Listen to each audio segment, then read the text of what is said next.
فاذکرونی اذکرکم آمنت باللہ صدق اللہ مولانا العظیم وبلغنا رسولہ النبی الکریم ونحن علی ذلک من الشاہدین والشاکرین والحمد للہ رب العالمین ببرکت اللہ ملائکتہ یصلون علی النبی یا ایھا الذین آمنوا صلوا علیہ وسلموا تسلیما اللہم صلی علی سیدنا مولانا محمد وعلی آل سیدنا مولانا محمد وبارک وسلم الصلاة والسلام علیکہ یا رسول اللہ وعلا آلکہ و اصحابکہ یا حبیب اللہ۔ اس عقیدے اور نظریے کے ساتھ امام الانبیاء کی ذات پر درود و سلام پڑھیں کہ آپ یہاں سے پڑھ رہے ہیں، گنبد حضرہ کا مکی وہاں سے سن بھی رہے اور جواب بھی ادا فرما رہے ہیں۔ مل کے ذرا پڑھ لیجئے الصلاة والسلام علیکہ یا رسول اللہ وعلا آلکہ و اصحابکہ یا حبیب اللہ۔ الصلاة والسلام علیکہ یا امام القبلتین وعلا آلکہ و اصحابکہ یا جد الحسن والحسین۔ حمد و صلاۃ کے بعد نہایت ہی واجب القدر خطیب اہل سنت فخر السادات استاذ العلماء حضرت علامہ کبریٰ مفتی سید وسیم الحسن شاہ صاحب کاظمی، محترم و محتشم حضرت علامہ پیر سید ثاقب حسین شاہ صاحب خطیب جامعہ مسجد حاضہ، محترم مولانا عاطف صاحب، محترم لیاقت صاحب، حافظ ناصر صاحب اور میرے نبی کے غلاموں، السلام علیکم ورحمۃ اللہ وبرکاتہ۔ میں انتہائی مشکور ہوں قبلہ شاہ صاحب کا اور مفتی صاحب کا کہ جنہوں نے مجھے اس قابل سمجھا اور یہاں مجھے دعوت دی۔ دعا ہے کہ اللہ پاک جس مقصد کے لیے ہم سب یہاں جمع ہوئے ہیں، اللہ پاک ہم سب کو اس میں کامیابی عطا فرمائے۔ آج حضور غوث الثقلین کی یاد میں ہر ماہ یہاں محفل ہوتی ہے،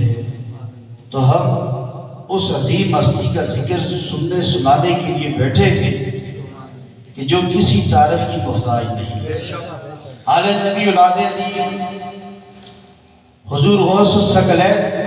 وہ ہستی ہے کہ جو اس دنیا کے اندر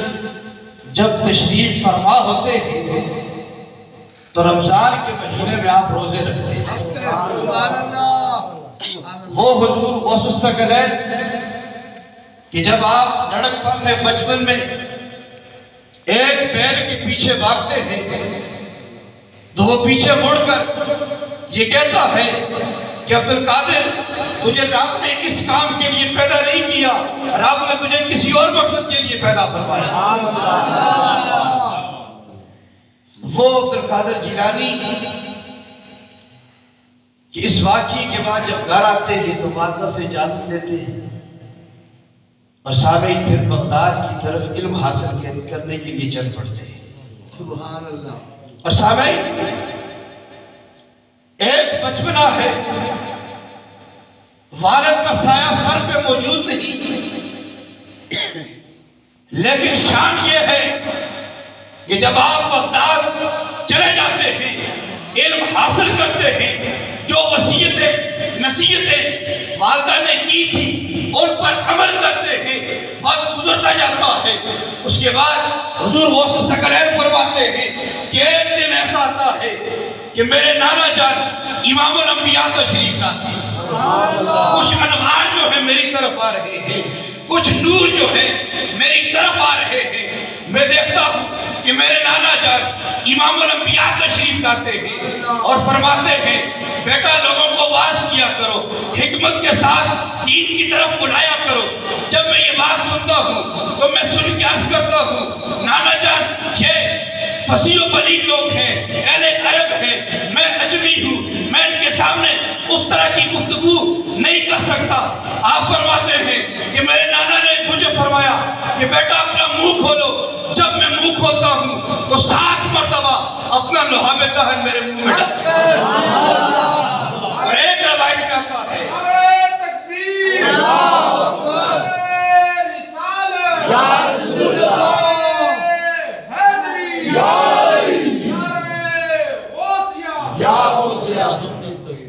ایک روایت میں آتا ہے کہ امام الانبیاء اپنی زبان حضور غوث ثقلین کے منہ میں رکھتے ہیں، فرماتے ہیں اس کو چوس لے، یہ وہی زبان ہے جو جب امام حسین چوستے ہیں تو پھر جناب نیزے کی نوک پر قرآن سنا رہے ہوتے ہیں۔ یہی زبان جو ہے حیدر کرار اگر چوستے ہیں تو پھر نہ خندق کو دیکھتے ہیں، نہ احد کو دیکھتے ہیں، نہ عمر کو دیکھتے ہیں، نہ منصب کو دیکھتے ہیں، نہ مرحب کو دیکھتے ہیں، نہ عمر کو دیکھتے ہیں، نہ عقبہ شیبہ کو دیکھتے ہیں، جو بھی آتا ہے واصل و جہنم کرتے ہیں۔ یہ وہ زبان ہے۔ اور ہمیں دوسری جگہ کہ اس کے بعد جب آپ آواز کے لیے بیٹھتے ہیں تو لوگ چلاتے ہیں، شور کرتے ہیں، فرماتے ہیں کہ میں دیکھتا ہوں کہ مولا علی شیر خدا آتے ہیں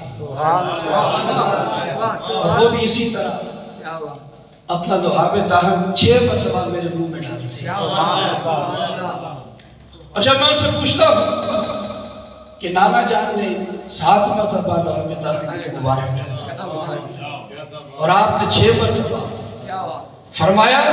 کہ ہم ان کی برابری نہیں کر سکتے، ہم غلام ہیں۔ جب مولا علی جیسی شخصیت جو تمام ولیوں کے تائیدار ہے، ولایت جن کی گھر سے تقسیم ہو رہی ہے، جو مکہ کے اندر پیدا ہونے والا، بیت اللہ کے اندر پیدا ہونے والا وہ علی جو یہ کہتے ہیں کہ ہم امام الانبیاء کے برابری نہیں کر سکتے، تو پھر 1400 سال کے بعد پیدا ہونے والا کوئی بھی ہو، ایرا غیرہ جو بھی ہو، وہ امام الانبیاء کی نہ مثل ہو سکتا ہے، نہ مثال ہو سکتا ہے، نہ امام الانبیاء کی برابری کر سکتا ہے۔